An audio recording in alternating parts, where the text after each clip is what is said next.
والصلاة والسلام على رسوله الكريم وعلى آله وصحبه اجمعین۔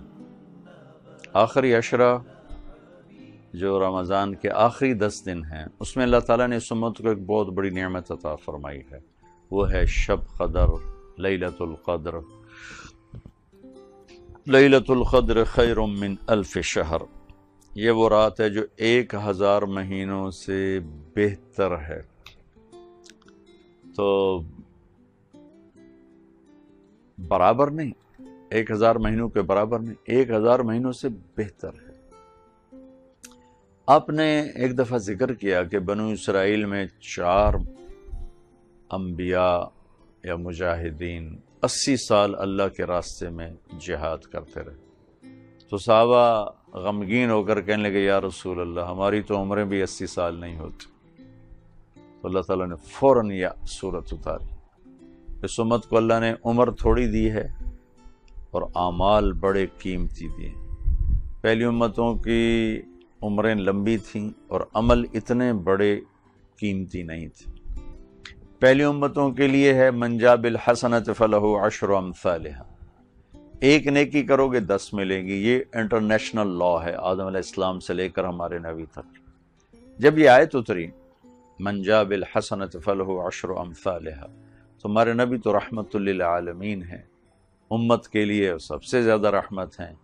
تو عرض کی یا اللہ زد امتی، یہ تو ساری امتوں کا آپ نے قانون مجھے دے دیا، میری امت کے ساتھ کچھ خصوصی معاملہ کیا جائے۔ دوسری آیت آئی من ذا الذی یقرض اللہ قرضا حسنا فیضاعف له اضعافا کثیرا، چلے ہمارے حبیب ہم کئی گنا کر دیتے ہیں، جو ہمیں قرضہ دے گا ہم کئی گنا کر دیں گے۔ یا کئی گنا میں وضاحت کوئی نہیں تھی کتنا، تو ہمارے نبی نے عرض کی یا اللہ زد امت، یا اللہ تھوڑا اور زیادہ کر دیں۔ تو حبیب اور محب تو پھر اللہ اور اس کے رسول ہیں۔ اچھا میرے حبیب یہ لیجئے، مثل الذین ينفقون اموالهم فی سبیل اللہ کمثل حبۃ انبتت 7 سنابل فی کل سنبلۃ 100 حبۃ واللہ یضاعف لمن یشاء واللہ واسع علیم۔ جو آپ کی امت میں ہمارے نام پر 1 روپیہ خرچ کرے گا، ہم 700 لکھیں گے، ان نیکی کو 700 گنا لے جائیں گے۔ اب ٹھیک ہے، سبحان اللہ، رحمت للعالمین، رحمت للامہ۔ آپ نے کہا، آپ نے عرض کی یا اللہ زد امتی، یا اللہ تھوڑا اور زیادہ کر دے، تیرے لیے کیا مشکل۔ 700 گنا پہ بھی راضی نہیں ہوئے، ہمیں اللہ نے ایسے رسول دیے اور ہم نے انہیں سے ہی بے وفائی کر دی۔ تھوڑے تھوڑے نفع پہنچانے والوں کی چوکٹ پہ گر گئے، ایمان بیچ دیا، غیرت بیچ دی، ضمیر کو سلا دیا۔ لیکن وہ شفیق نبی جنہوں نے سب کچھ اپنے ہمارے اوپر لوٹا دیا، اپنا آپ، اپنی اولاد، اپنی نسل، اپنا گھر، ہر چیز لوٹا دی، ہے ان کا کبھی خیال بھی نہیں آیا کہ ان سے بھی تو وفا کرتے۔ 700 گنا پہ نہیں راضی ہوئے، تو کہا اللہ تھوڑا اور زیادہ، تو اللہ نے کہا چل انما یوفی الصابرون اجرہم بغیر حساب، ہم آپ کی امت کے صبر والوں کو بے حساب دیں گے، کوئی حساب نہیں ہے۔ جب اللہ دے گا بے حساب تو اپنی شان کا دے گا۔ حضرت علی رضی اللہ عنہ کے پاس ایک عورت پیالہ لے کر آ گئی، جی مجھے تھوڑا شہد چاہیے۔ وہ سامنے شہد کا بڑا مشکیزہ لٹکا ہوا تھا، تو آگا یہ اٹھا کے اس کو دے دو۔ وہ جب لے کے چلی گئی تو ان کے خادم نے کہا وہ تو پیالہ لے کر آئی تھی، آپ نے پوری مشک اٹھا کے دے دی۔ کہ وہ اپنی شان کا مانگنے آئی تھی، میں نے اپنی شان کا دے دیا، تو یہی میرا اللہ کرے گا۔ تو اللہ نے اس امت کے اجر بڑھائے، ٹائم تھوڑا ہے کام کرنے کا، اجر بہت زیادہ کر دیا ہے۔ اس میں تو ہمارے لیے اگر ہم اس اینگل سے دیکھیں تو کتنی آسانی ہے، ایک مزدور کام تھوڑا کرے اور اس کی اجرت زیادہ لے تو دوسرے کہیں گے تو اسے یہ رہے کہ چکر ہے، 2 گھنٹے کام کرتا ہے 2000 لے جاندہ ہے، اسی 12 گھنٹے کام کرنا ہے سانو 500 ملتا ہے۔ تو یہ جو تھوڑے کام میں زیادہ لے کے جا رہا ہے، یہ تو بڑا خوش ہو گیا، میرا تھوڑے ٹائم میں میرا کام بن گیا۔ تو موت تو اصل میں چھٹی ہے نا، موت سے اس لیے ڈرتے ہیں کہ موت کی تیاری نہیں، اور موت سے اس لیے ڈرتے ہیں کہ اللہ کی ملاقات کا شوق نہیں، جنت کا یقین کمزور ہے، اس لیے موت سے خوف آتا ہے۔ لیکن اگر اللہ راضی ہو اور ہم اللہ کو راضی کرنے والی زندگی گزار رہے ہوں تو اب یوں سمجھے موت چھٹی. جیسے وہ آخری گھنٹی بجتی ہے تو بچے ایک دم چھلانگے لگاتے ہوئے باہر نکلتے ہیں. وہ مجھے پڑھنے کا شوق تو ہوتا نہیں تھا، ماں باپ نے دھکا دیا ہوا تھا، تو میں آخری گھنٹی پہ کان لگائے رکھتا تھا. ہمارے سینٹرل ماڈل اسکول کا بابا خوشی محمد ہوتا تھا، وہ جب آخری گھنٹہ آخری وہ مارتا تھا نا، اس پر وہ گھنٹی لگی ہوتی تھی، اس پر آ کر وہ ایسے ہتھوڑا مارتا تھا لکڑی کا، ٹن، تو میں نعرہ لگاتا چھٹی. کیونکہ میں تو انتظار کر رہا ہوتا تھا، مجھے نہیں پتا ٹیچر کیا کہہ رہا ہے، لڑکے کیا لکھ رہے ہیں. میرے کان لگے ہوتے تھے کہ چاچے خوشی ہے، گھنٹہ کس لیے بجاونا ہے. وہ یا ٹن ہوتے میں لے چھٹی ہو گئی. اگر اللہ ہم سے راضی ہے نا تو موت چھٹی ہے، اور اللہ کی ملاقات ہے، اللہ کے نبی کی ملاقات ہے. اللہ میں ایسی زندگی نصیب فرما دے. ٹائم تھوڑا، اجر زیادہ. پہلی امتوں کا ٹائم بہت زیادہ، اجر بہت تھوڑا. 200 سال کی زندگی، اجر تھوڑا.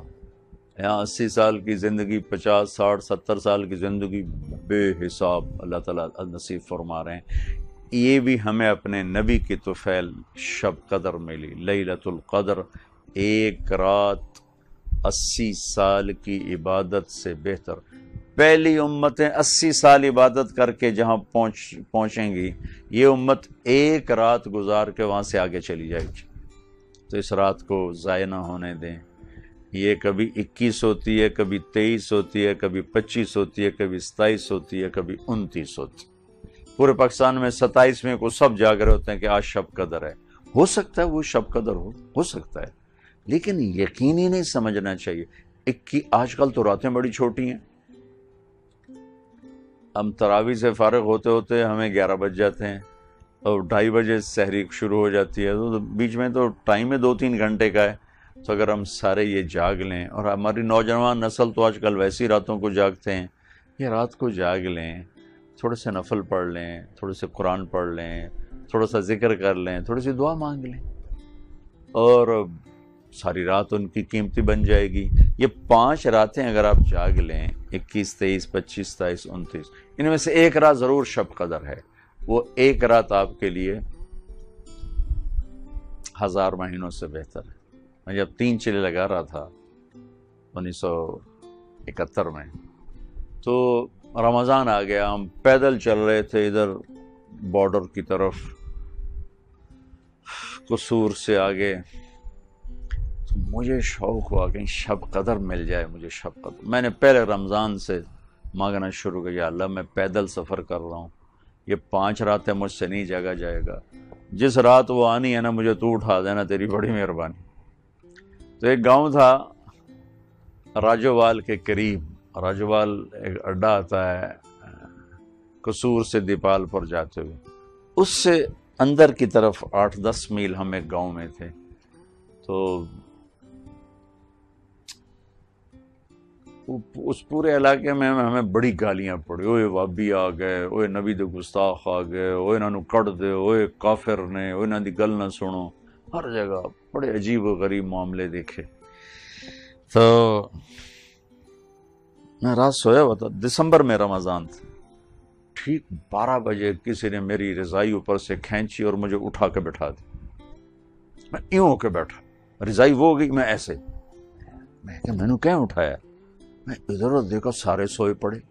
میں کہ یہ میرے ساتھ کیا ہوا ہے، مجھے کس نے اٹھا دیا؟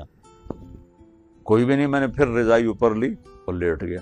جو میں نے سرانے پہ سر رکھا، مجھے یاد آج تو 21 کی رات ہے، تو مجھے کرنٹ لگا. میں اٹھ کے کھڑا ہوا تو سامنے گھڑی پہ 12 بج رہے تھے.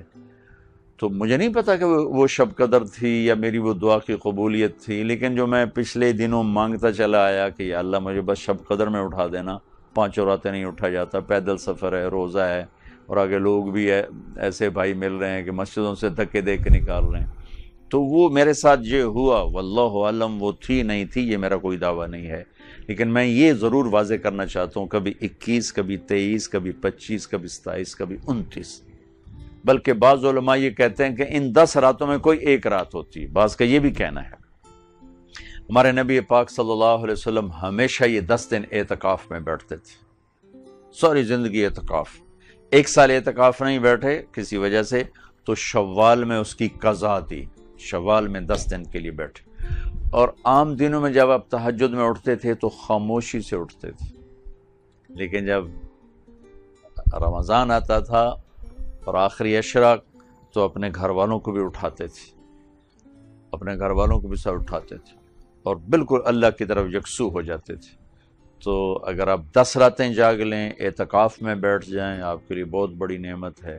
اعتکاف میں نہیں بیٹھ سکے، 10 راتیں نہیں جاگ سکے، یہ 5 راتیں جاگ لیں اور اس میں نفل پڑھیں، قرآن پڑھیں، تلاوت کریں، تسبیح پڑھیں، دعا مانگیں۔ دعا سب سے بڑی عبادت ہے، کیونکہ وہ ساری رات دعا کی قبولیت قبولیت قبولیت قبولیت۔ بس 4 آدمی ہیں جو اس رات کی نعمت سے محروم رہتے ہیں۔ جبریل نیچے اترتے ہیں زمین پر فرشتوں کو لے کر اور پوری دنیا میں پھیل جاتے ہیں، جہاں جہاں شب قدر میں جاگنے والے دعائیں کہہ کر وہ آمین کہتے ہیں۔ پھر جب اذان پر سارے اکٹھے ہوتے ہیں تو فرشتے جبریل سے پوچھتے ہیں کیا ہوا، تو کہتے ہیں اللہ نے سب کو معاف کر دیا، 4 آدمی پینڈنگ۔ یہ نہیں کہ ان کو معاف نہیں کیا، مؤخر کیا ہے کہ یہ 4 آدمی ہیں، یہ 4 کام کرتے ہیں، یہ ختم کر دیں گے، ہم معاف کر دیں گے۔ تو انہوں نے کہا جی کون کون؟ کہا ایک شراب کا پینے والا، مستقل شراب کا عادی، شب قدر میں نہیں کیس کھلتا اس کی، ایک ماں باپ کا نافرمان، ماں باپ کا نافرمان۔ ابھی تھوڑی دیر پہلے میں نے خط پڑھا، ایک ماں نے مجھے خط لکھا کہ میرے 2 بچوں سے میری جان چھڑا دو، ان کے لیے انہوں نے مجھے ذلیل کر دیا ہے، میں چاہتا ہوں میری ان سے جان چھوٹ جائے۔ یعنی وہ ان کی موت کی تمنا کر رہی، جوان بیٹے موت کی تمنا کر رہی ہے ماں ہو کر، کہ انہوں نے ماں کو اس قدر تنگ کیا ہوا ہے کہ ماں جیسی شخصیت اور ہستی کا سینہ اور کلیجہ انہوں نے چیر کے رکھ دیا ہے۔ تو فرمایا ایک ماں باپ کا نافرمان بخشش نہیں ہوتی۔ تیسرا رشتہ داروں سے لڑائی جھگڑا کرنے والا، جو میں نے پہلے ایک ریکارڈ کروایا کہ جھگڑے نہ کرو، لڑائی نہ کرو، لڑائی نہ کرو۔ رشتہ داروں سے بات بات پہ لڑنے والا، ایک اس کی بخشش نہیں ہوتی۔ اور ایک دل میں کینہ رکھنے والا، کینہ کسے کہتے ہیں؟ کہ میں آپ سے نفرت بھی کرتا ہوں اور آپ کو نقصان بھی پہنچانا چاہتا ہوں، اور اس کے کوئی نہ کوئی میں ہیلے بہانے تلاش کر رہا ہوں کہ کیسے آپ کو نقصان پہنچاؤں، اس کو کینہ کہتے ہیں۔ تو یہ 4 آدمی کو چھوڑ کر باقی سب کی بخشش کا اعلان ہو جاتا ہے، اور ان 4 کے لیے یہ نہیں کہا جاتا کہ ان کی بخشش نہیں ہوگی، یہ کہا جاتا ہے اگر یہ توبہ کر لیں گے تو ان کو بھی معاف کر دیں گے۔ شراب پینے والا، ماں باپ کا نافرمان، رشتہ داروں سے لڑنے والا اور دل میں کینہ رکھنے والا، اس رات کو قیمتی بنائیں، اس رات کی قدر فرمائیں۔ اور پھر عید کی رات بھی بڑی قیمتی رات ہے، اس رات اللہ کا اعلان ہو رہا ہوتا ہے کہ جنہوں نے میرے خاطر بھوک برداشت کی، رات کو نماز پڑھی، میں نے سب کو معاف کر دیا۔ تو یہ اس آخری عشرے کے لیے میں یہ تھوڑا سا وقت ہے، اگر اللہ دے دے تو ضرور اٹھیں۔ اعتکاف میں بیٹھنے والوں کے لیے ایک فضیلت ہے، وہ سوئے بھی ہوں گے تو ان کے لیے نوافل کا، عبادت کا اجر لکھا جا رہا ہوگا۔ باقی میں گھر میں سوؤں گا تو سونے کی بات ہے، نفل پڑھوں گا تو نفل لکھے جائیں گے، لیکن اعتکاف میں بیٹھنے والا یا بیٹھنے والی عورتیں گھر میں اعتکاف بیٹھ سکتی ہیں، ایک کمرہ مخصوص کر لیں تو وہ سو بھی جائیں گی تو ان کے لیے نیک عبادت کا اجر لکھا جائے گا۔ اللہ ہمیں شب قدر کو ڈھونڈنے کی توفیق دے اور اس کی رحمتیں برکتیں اللہ تعالی ہمیں نصیب فرمائے۔ السلام علیکم۔